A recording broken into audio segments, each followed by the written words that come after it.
21,000 years ago, someone walked across a mudflat in what is now New Mexico. Not metaphorically, literally. They pressed their feet into soft sediment, one step after another, and the earth remembered. Those footprints hardened. They survived. And in 2021, researchers publishing in the journal Science dated them. Not to 13,000 years ago, not to 15,000 years ago, but to somewhere between 21,000 and 23,000 years ago. That date is a problem, because for decades, the dominant model of how the Americas were populated insisted that humans could not have been here then. The ice sheets were at their fullest extent. Every plausible migration corridor was sealed. The textbook version was confident, almost airtight. One founding population, one crossing, one moment when the land bridge opened, and people moved south. A clean story, a settled story. Ancient DNA has now gone somewhere fossilized footprints alone could never follow. Into the bones themselves, into the genomes of people who lived and died across 2 continents before any written record existed. What it found does not simply add a footnote to the old model. In places, it dismantles it completely. The most unsettling part is not what the DNA found. It is what the DNA found missing. And by the end of this, you will never think about the first Americans the same way again. Before we go further, where in the world are you watching from? Drop it in the comments below. And if you find stories like this one worth your time, subscribe. We do this every week. White Sands National Park in New Mexico holds what may be the single most disruptive piece of evidence in the entire debate over when humans first reached the Americas. The fossilized trackway discovered there and analyzed in a study published in Science. In 2021, preserved the footprints of multiple individuals, adults, children, a range of sizes, pressed into ancient lakebed sediment. Radiocarbon dating of aquatic plant seeds found within the sediment layers above and below the prints placed the trackway at between 21,000 and 23,000 years old. The expectation was straightforward. Human presence in the Americas before roughly 16,000 years ago was considered essentially impossible by the prevailing model. The last glacial maximum, the period when ice sheets across North America reached their greatest extent, was thought to have sealed every viable migration route. The ice-free corridor between the Laurentide and Cordilleran ice sheets would not open for thousands of years. The coastal route along the Pacific would have required boats and exposed land that the glaciers had buried. The White Sands prints do not fit inside that window. They predate it by several thousand years. It is important to note that this dating has been contested. Some researchers have raised questions about whether the seeds used for radiocarbon analysis might have been affected by older carbon in the water, potentially making the footprints appear older than they are. The debate is genuine and ongoing, but the prints themselves are real, and the challenge they pose to the standard timeline has not been resolved. Someone was here. The model said they could not be. The mud disagreed. And the question the footprints raise, who were these people and where did they come from, is precisely the question ancient DNA set out to answer. The Anzac I skeleton, a Clovis-associated infant recovered from a burial site in Montana, became the first ancient American genome ever fully sequenced. The study, published in Nature in 2014 by Rasmussen and colleagues, confirmed what many researchers had hoped. This child, who died approximately 12,600 years ago, was ancestrally connected to modern indigenous peoples of Central and South America. The Clovis culture, identified by its distinctive stone tool technology and widespread across North America around 13,000 years ago, was real, and its people were real ancestors of living populations. That part held. What the data also showed was something no one had explicitly predicted. Within the genomic record, there was clear evidence of a deep population split. not after the migration into the Americas, but before it. Somewhere in Beringia, the now submerged landmass that once connected Asia to Alaska, the ancestral Native American population had already divided into two distinct branches. One branch would eventually produce the Clovis people and spread across most of the Americas. The other, called Ancient Beringians, took a different path entirely. Beringia itself, at its greatest extent, covered an area roughly comparable to the size of Western Europe. It was not a narrow land bridge. It was a continent, and it was large enough that two populations could diverge within it, separated by distance and time before either had crossed into the Americas proper. If there were already two distinct populations diverging before the main migration, how many founding groups were there really? The answer depends on which part of the Americas you examine, and the further south you look, the stranger it gets. The Surui and Caritiana peoples of the Brazilian Amazon carry something in their DNA that should not be there, at least not according to any simple model of American prehistory. When geneticists including Skoglund, Reich, and colleagues analyzed their genomes and published findings in Science, in 2015, they identified a statistically significant ancestry signal that showed closer affinity to indigenous Australasians, Papuans, and Andamanese Islanders than to other Native American populations. This signal, sometimes called population Y, from the Tupi word meaning ancestor, does not match any known North Asian or Beringian source population. It implies a separate founding group reached South America through a route that left almost no detectable trace in North America. This is where the two-stranded nature of ancient DNA becomes critical. Human genetics offers researchers two separate inheritance channels. Mitochondrial DNA passes exclusively from mother to child, unchanged across generations. The Y chromosome passes exclusively from father to son. By reading them separately, scientists can reconstruct the maternal and paternal histories of a population independently. In the populations carrying population Y, the autosomal signal, the mixed DNA inherited from both parents, carries the anomalous Australasian affinity. But the mitochondrial and Y chromosome lineages look like those of other Native Americans. The paternal and maternal lines tell the standard story. Only the broader genomic inheritance reveals the ghost. What this most likely means is that population Y individuals interbred with incoming Beringian-derived groups. Over generations, their sex-specific lineages were replaced or absorbed. But fragments of their autosomal DNA survived the mixing, still visible today as a whisper in genomes that otherwise look entirely Native American. A whole founding population, compressed into a statistical signal. Research estimates place that signal at a small but unambiguous fraction of the genome in affected populations, though the precise figures vary across studies. Population Y reached South America. Then it almost entirely vanished. In the north, an eerily similar story was unfolding. The Upward Sun River site in interior Alaska preserved something extraordinary. Beneath the remains of a hearth, researchers excavated the burial of an infant who died approximately 11,500 years ago.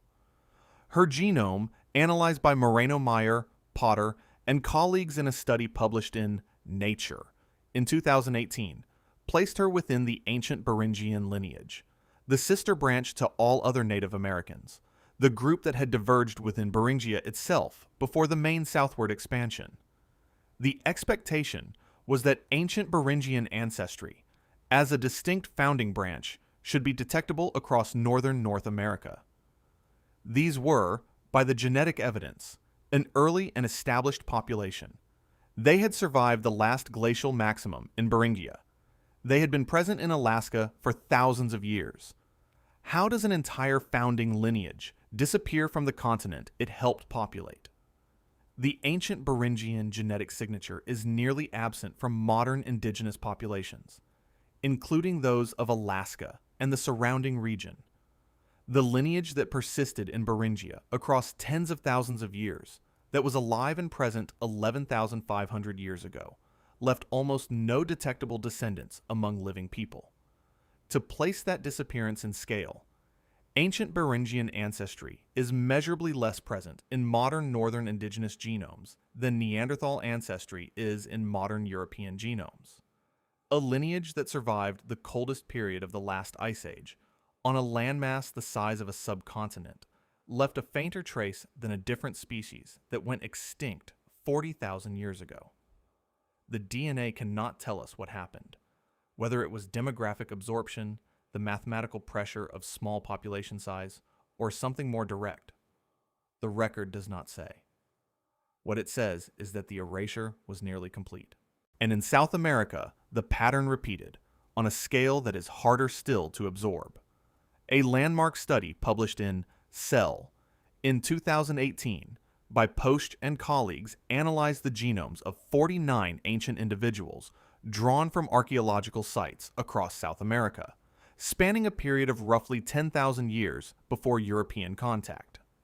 The geographic range was wide, the time depth was substantial, and the pattern that emerged from the data was not what the simple model predicted. The expectation was continuity. The earliest South Americans, the Lagoa Santa skeletal population from what is now Brazil, morphologically distinctive and among the oldest human remains found on the continent, should connect genetically to the indigenous populations that followed them. They occupied the same land.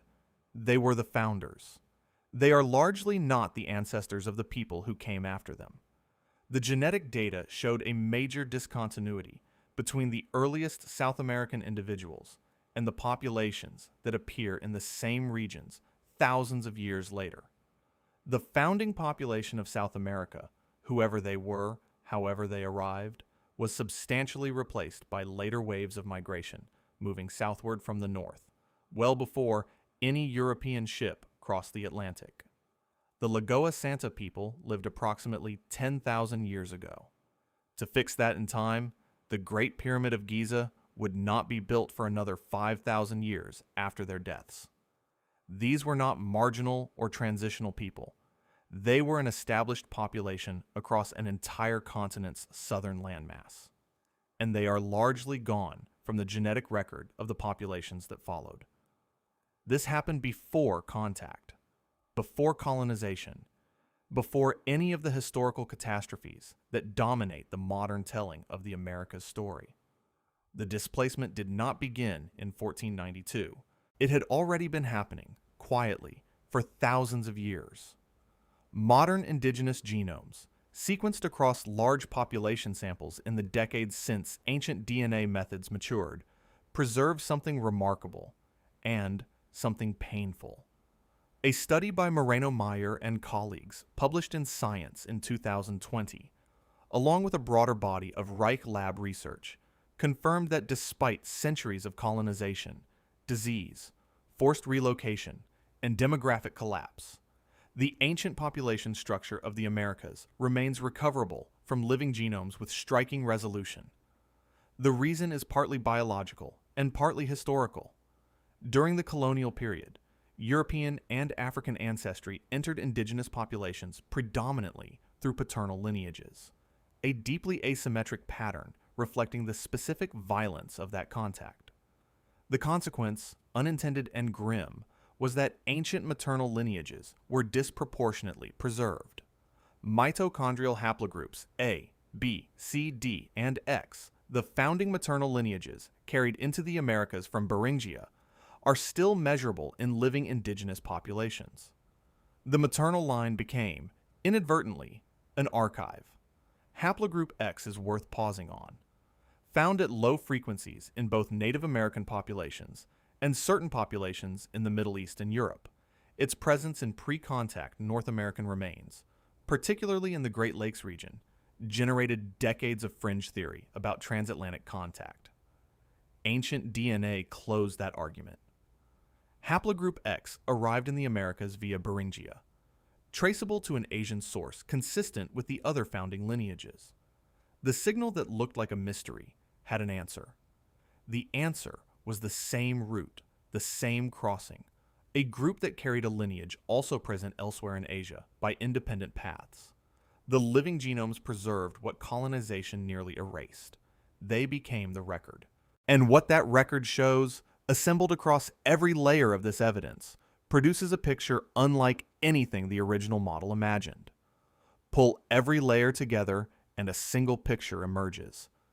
Not the clean picture that decades of confident archaeology preferred, but something far more layered and, in the end, far more human. The White Sands footprints place someone in the Americas during the last glacial maximum, thousands of years before any corridor opened. The Anzac 1 genome confirmed the Clovis expansion while simultaneously revealing that the ancestral Native American population had already split into two distinct branches before most of the Americas were ever reached. Population Y, detected in Amazonian genomes and traced back through ancient Lagoa Santa individuals, implies a separate founding group, arriving by an unknown route, now compressed into a statistical whisper in the DNA of their successors. The ancient Beringian lineage, present in Alaska 11,500 years ago, has nearly vanished from the modern record despite representing one of the continent's earliest established populations. The Lagoa Santa people were replaced across South America by later northward-derived migrations well before European contact, and modern indigenous genomes, read carefully, preserve the maternal archive of all of it, the founding lineages, the discontinuities, the evidence of what came before. What this means is not simply that the timeline was off or that there were more migration routes than the textbook admitted. It means the Americas have already cycled through multiple waves of arrival, establishment, and displacement, entirely within the pre-contact period. The peoples Europeans encountered in 1492 were not the first people to face displacement on this land. Some of the very earliest populations of all are now missing from the living record, present only as faint signals embedded in the genomes of those who came after. The question the data cannot answer is the one that matters most. What does it mean to be first, when being first offered no protection? When the continent moved through founding populations, the way a page moves through successive inscriptions, each new layer pressing down on what came before. Go back to the beginning, back to New Mexico, back to a mudflat 21,000 years ago, and the person who walked across it. We do not know who they were. Their genome has not been recovered. The lineage they carried may be one that left almost no trace in any living population. They walked. The earth recorded it. And then, at some point, they were gone. Not in a moment, not in a battle, but in the slow, cumulative arithmetic of small populations, long distances, and time. That is what ancient DNA has revealed about the first Americans. Not a single founding people. Not a clean migration. Not a story with one beginning. Instead, multiple arrivals, multiple disappearances, lineages that crossed continents and then quietly ceased to be part of the living record. Some of them we can name: ancient Beringians, population Y, the Lagoa Santa people. Most of them we cannot. The science is extraordinary. The sequencing methods, the ancient preservation, the ability to read genetic signals across 10,000 years of time, all of it is genuinely remarkable. But what sits underneath the science, if you let yourself feel it, is something quieter. These were people. They crossed ice and ocean and continent. They pressed their feet into mud and their children into the earth, and their genes into the populations that followed. Some of those populations replaced them. Some absorbed them. Some left them missing from the record entirely. Ancient DNA did not give us a simpler story. It gave us a truer one. And the truest thing it revealed is that the question of who was first in the Americas is still, in the most profound sense, missing its answer.